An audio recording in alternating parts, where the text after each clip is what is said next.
मुगल बादशाह औरंगजेब को लेकर समाजवादी पार्टी के विधायक अबू आजमी के बयान पर महाराष्ट्र में सियासी बवाल खड़ा हो गया है। महाराष्ट्र के डिप्टी सीएम और शिवसेना के अध्यक्ष एकनाथ शिंदे ने विधानसभा में कहा कि अबू आजमी देशद्रोही है, उसने छत्रपति शिवाजी का अपमान किया, उन्हें सदन से निलंबित किया जाए। एकनाथ शिंदे ने कहा कि औरंगजेब ने कई मंदिरों को तोड़ा था, उसकी तारीफ करना अपमानजनक है। समाजवादी पार्टी के नेता अबू आजमी की तरफ से औरंगजेब की तारीफ करने के बाद महाराष्ट्र में राजनीति तेज हो गई। इस बयान के बाद अबू आजमी के खिलाफ मुंबई के कई पुलिस स्टेशन प्राथमिक दर्ज कराई गई है। खबर है कि 4 फरवरी यानी उनके खिलाफ ठाणे के नौपाड़ा पुलिस स्टेशन में एफआईआर दर्ज कराई गई है। हाल ही में शिवसेना के सांसद नरेश मस्के ने औरंगजेब की तारीफ करने पर अबू आजमी के खिलाफ वागले स्टेट पुलिस स्टेशन में एफआईआर दर्ज की। साथ ही महाराष्ट्र के उप मुख्यमंत्री एकनाथ शिंदे ने अबू आजमी के खिलाफ देशद्रोह का मुकदमा चलाने की मांग की है। मुगल बादशाह औरंगजेब को लेकर समाजवादी पार्टी के विधायक अबू आजमी के बयान पर अब महाराष्ट्र में सियासी बवाल खड़ा हो गया। एकनाथ शिंदे ने विधानसभा में कहा कि अबू आजमी देशद्रोही है, उनसे छत्रपति शिवाजी महाराज का अपमान किया है, उन्हें सदन से निलंबित किया जाए। एकनाथ शिंदे ने कहा कि औरंगजेब ने कई मंदिरों को तोड़ा था, उसकी तारीफ करना अपमानजनक है। सूत्रों ने बताया कि अबू आजमी पर निलंबन की कार्रवाई हो सकती है। महाराष्ट्र में सपा के प्रमुख अबू आजमी ने तारीफ में कहा था कि औरंगजेब के शासनकाल में भारत की सीमा अफगानिस्तान और बर्मा तक पहुंच गई थी। मानखुर शिवाजीनगर से विधायक अबू आजमी ने दावा किया कि हमारा सकल घरेलू उत्पाद विश्व सकल घरेलू उत्पाद का 24% था और भारत को सोने की चिड़िया कहा जाता था। इसी बयान को लेकर बीजेपी और शिवसेना हमलावर है।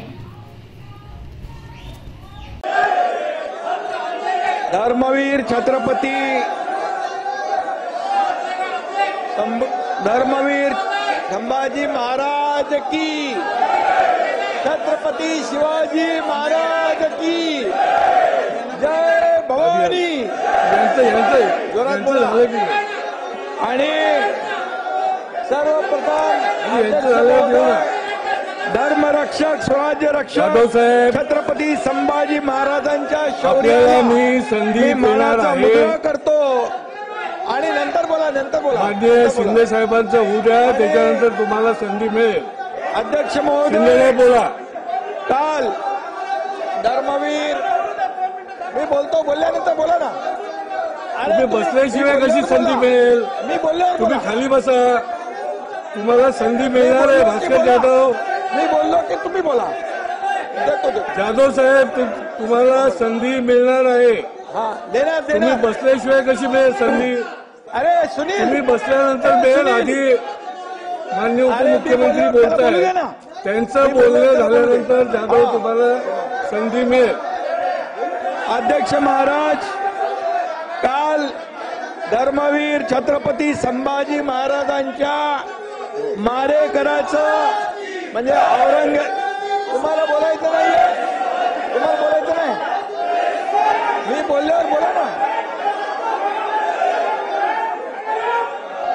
धर्मवीर संभाजी महाराजांच्या मारेकराचं म्हणजे औरंग्याचं गोडवे या ठिकाणी अबू आजमीने गायलं।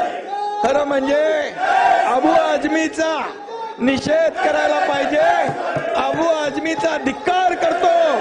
अबू आजमी या ठिकाणी धिक्कार करत असताना या ठिकाणी थांबा ना। आणि म्हणून अबू आजमीनी यापूर्वी देखील छत्रपती शिवाजी महाराजांच्या बद्दल अतिशय चुकीचं वक्तव्य केलं होतं आणि म्हणून त्यावेळी देखील हा वारंवार अबू आजमी छत्रपती शिवाजी महाराज आणि संभाजी महाराजांचा जाणीवपूर्वक अपमान करतो। हा खरं म्हणजे छत्रपती संभाजी महाराजांनी देशासाठी बलिदान केलं, आपला प्राणांचं बलिदान केलं, पण धर्म बदलला नाही। अशा संभाजी महाराजांचा, शिवाजी महाराजांचा अपमान करणं म्हणजे हा अबू आजमी देशद्रोही आहे, देशद्रोही आहे। आणि म्हणून या देशद्रोहाला या सभागृहामध्ये बसण्याचा अधिकार, या सभागृहामध्ये बसण्याचा अधिकार या देशद्रोही अबू आजमी याला नाहीये। आणि म्हणून आपण छावा बघा रईस, छावा बघा, छावा सिनेमा बघा, या छत्रपती संभाजी महाराजांचा हलाल केला. 40 दिवस त्यांचे डोळे काढले, त्यांचे नख काढले, त्यांची जीभ छाटली, अंगाची सालटी सोडली, त्याच्यावर मीठ टाकलं आणि असं केलं अपमान. आणि या ठिकाणी त्यांचे हलाल केले. 40 दिवस अत्याचार केले, धर्म बदला म्हणून सांगितलं.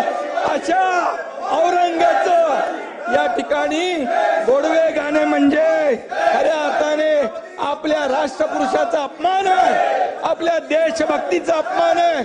आणि म्हणून मी एवढं सांगतो, देश धर्म पर मिटने वाला, देश धर्म पर मिटने वाला शेर शिवा का छावा था, महापराक्रमी परम प्रतापी एक ही शंभू राजा था, एक ही शंभू राजा था, एक ही शंभू राजा था. अरे या शंभू राजाने 9 वर्षामध्ये 9 वर्षात 69 लढाया जिंकल्या. 69 लढाया. अरे लाज वाटली पाहिजे पाणी वळायला. आणि तुम्ही या ठिकाणी 69 लढाया दिल्या. आणि या औरंगजेबाने आपली मंदिरं तोडली, मंदिरं तोडून टाकली, आया बहिणींचा अत्याचार केला, आया बहिणींचे बलात्कार झाले. आणि असा हा माणूस, हा औरंगजेब, या औरंगजेबचं बापाला कैद केलं, मुलाला मारून टाकलं, 27 लोकांना मारलं. हा क्रूर कर्म. आणि म्हणून याला निलंबित झालं पाहिजे, याच्यावर देशद्रोहाचा गुन्हा दाखल झाला पाहिजे, अबू आझमी निलंबित झाला पाहिजे आणि त्याच्यावर देशद्रोहाचा गुन्हा दाखल झाला पाहिजे.